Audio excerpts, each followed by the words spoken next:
দর্শক, এই মুহূর্তে আপনারা দেখছিলেন যে তিন বাহিনীর প্রধান এবং বিজেপি মহাপরিচালক সহ বৈষম্য বিরোধী ছাত্র আন্দোলনের যারা নেতৃবৃন্দ রয়েছেন তারা সকলেই রাষ্ট্রপতি ভবনে প্রবেশ করেছেন এবং তারা বৈষম্য বিরোধী ছাত্র আন্দোলনের ছাত্র এবং শিক্ষক মিলে 15 সদস্যের একটি টিম কিন্তু এই মুহূর্তে রাষ্ট্রপতি ভবনের কার্যালয়ে প্রবেশ করেছেন এবং যার কারণে এই আগামীকাল থেকে অর্থাৎ বা আজকে রাত থেকে হচ্ছে নতুন প্রজ্ঞাপন বিষয় এবং নতুন অন্তর্বর্তীকালীন সরকারের রূপরেখা নিয়ে হচ্ছে জরুরি বৈঠকে বসবেন এমনটাই হচ্ছে জানানো হয়েছিল বৈষম্য বিরোধী ছাত্র আন্দোলনের সমন্বয়কদের পক্ষ থেকে। এবং এখানে বঙ্গভবনের সামনে থেকে আমরা আপনাদেরকে যুক্ত রেখেছিলাম এবং দেখানোর চেষ্টা করছিলাম আজকে এই যে গতকালে হচ্ছে সাবেক প্রধানমন্ত্রী শেখ হাসিনা হচ্ছে পদত্যাগ করার পরে যে ছাত্রদের যে দীর্ঘ 1.5 মাসের সময়ের যে আন্দোলন ছিল ছাত্র জনতার, সেই আন্দোলনের প্রেক্ষিতে যে পদত্যাগ করার পরপরই কিন্তু একটি নতুন সরকার গঠন এবং অন্তর্বর্তীকালীন সরকার এবং আগামী দিনে ভবিষ্যৎ বাংলাদেশ কীভাবে গড়ার লক্ষ্যে একটি রূপরেখা তৈরি প্রণয়নের জন্য জরুরি বৈঠকে বসেছেন এই মুহূর্তে এবং সেই বৈঠক শেষে হচ্ছে আনুষ্ঠানিকভাবে বিস্তারিত জানানো হবে। তবে গতকাল রাত অবধি পর্যন্ত বিভিন্নভাবে হচ্ছে বিভিন্নভাবে হচ্ছে সমন্বয়কদের পক্ষ থেকে একটি ভিডিও বার্তার মাধ্যমে কয়েকটি বিষয় উল্লেখ করা হয়েছে এবং সেখানে কিন্তু ডক্টর ইউনূস যিনি রয়েছেন তাকে হচ্ছে মূলত তত্ত্বাবধায়ক সরকারের বা অন্তর্বর্তীকালীন সরকারের প্রধান উপদেষ্টা হিসাবে নিয়োগ করা হয়েছে এবং এতে তিনি হচ্ছে সম্মতি প্রদান করেছেন এবং ছাত্রদের পক্ষ থেকে তাকে হচ্ছে প্রস্তাবনা দেওয়ার পরপরই কিন্তু এই বিষয় নিয়ে হচ্ছে তিনি সম্মতি জানিয়েছেন এবং তার পরবর্তীতে আরও কয় সদস্যের আসলে এই তত্ত্বাবধায়ক সরকারের কমিটি হবে এবং যে উপদেষ্টা পরিষদ হবে এবং সেই যাদের মাধ্যমে হচ্ছে শিক্ষার্থীরা সহ সারা বাংলাদেশের পরবর্তী যে সরকারের রূপরেখা সেটি কীরকম হবে সে বিষয়ে হচ্ছে বিস্তারিত আলোচনার জন্য এবং রূপরেখা তৈরি করার জন্য কিন্তু মূলত আজকের এই জরুরি বৈঠক রাষ্ট্রপতির সঙ্গে। এবং এই বৈঠক শেষে হচ্ছে তিনি বিস্তারিত জানাবেন। আমরা দেখছিলাম যে সাধারণ জনতা যারা রয়েছেন তারা কিন্তু ইতিমধ্যে এখানে উপস্থিত হয়েছেন এবং তারা একটি উৎসুক জনতা রয়েছেন এবং তার পাশাপাশি গণমাধ্যম কর্মী রয়েছেন এবং পরবর্তী রূপরেখা দেশবাসীকে জানানোর জন্য এবং সেই বিষয়টি আসলে সামনের রূপরেখা কীরকম হতে পারে সেই ব্যাপারটি হচ্ছে সাধারণ মানুষের কাছে পৌঁছে দিতে। তবে বঙ্গভবনের চারপাশে কিন্তু কঠোর নিরাপত্তা ব্যবস্থা জোরদার করা হয়েছে এবং আমরা দেখলাম যে সেনাবাহিনীর বিভিন্ন সদস্যরা যারা রয়েছেন তারা কিন্তু এখানে নিরাপত্তা দায়িত্ব পালন করছেন এবং একই সঙ্গে হচ্ছে কিছুক্ষণের মধ্যে কিন্তু তারা প্রবেশ করেছেন তিন বাহিনীর প্রধান সহ সমন্বয়করা এবং তারা ভিতরে প্রবেশের মধ্যে তাদের যে জরুরি বৈঠক রাষ্ট্রপতির সঙ্গে সেটি আজকে রূপরেখা তৈরি হবে এবং রাতের মধ্যে অথবা কিছু আনুষ্ঠানিকতা রয়েছে সেই আনুষ্ঠানিকতার পরপরই কিন্তু আগামীকাল থেকে হচ্ছে নতুন অন্তর্বর্তীকালীন সরকার গঠন করা হবে। এবং ইতিমধ্যে আপনারা জানেন যে এই অন্তর্বর্তীকালীন সরকার এবং গতকাল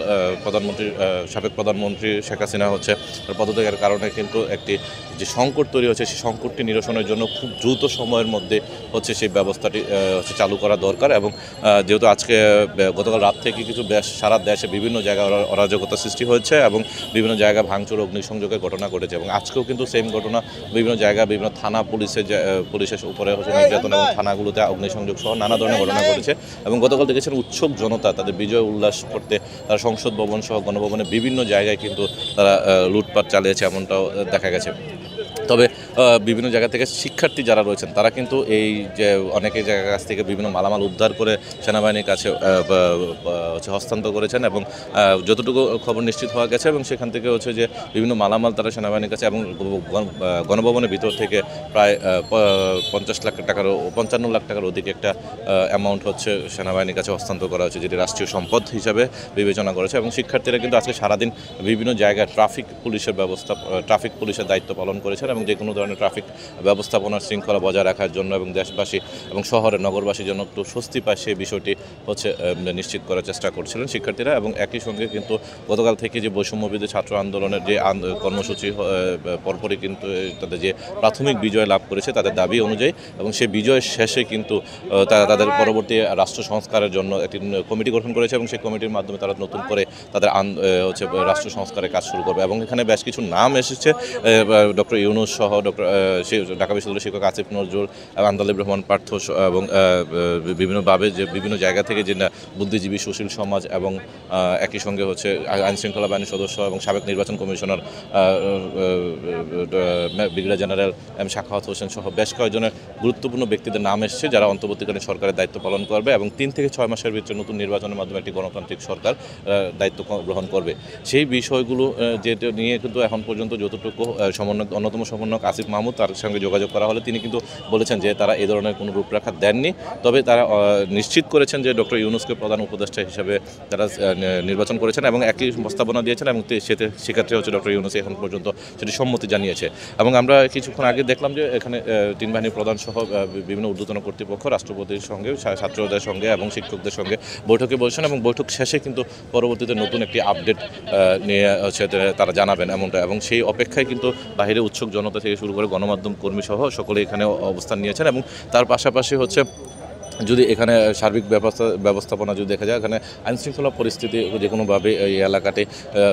নিরাপদে রাখতে নিরাপত্তা বেষ্টনী তৈরি করা হয়েছে এবং সেনাবাহিনীর সদস্যরা কিন্তু কঠোর অবস্থানে রয়েছেন এবং সব কিছু মিলিয়ে এখন পর্যন্ত বৈঠক শেষে কি হতে যাচ্ছে এবং অন্তর্বর্তীকালীন সরকারে কে হবে, কীভাবে রূপরেখা তৈরি হবে এবং কতদিনের মধ্যে নির্বাচন হবে এবং সরকারের মেয়াদ কতটুকু হবে সেই বিষয়টি বিস্তারিত জানা যাবে। এবং পরবর্তীতে আমরা আবারও আপনাকে যুক্ত করবো এবং পরবর্তী তাদের বক্তব্য নেওয়ার চেষ্টা করবো এবং তাদের কাছ থেকে সর্বশেষ তথ্য নিয়ে আপনাদেরকে জানানোর চেষ্টা করবো। সে পর্যন্ত ভালো থাকুন, সুস্থ থাকুন, ইত্তেফাকের সঙ্গে থাকুন। এতক্ষণ আমি যুক্ত ছিলাম তানভীর আহমদ আপনাদের সঙ্গে।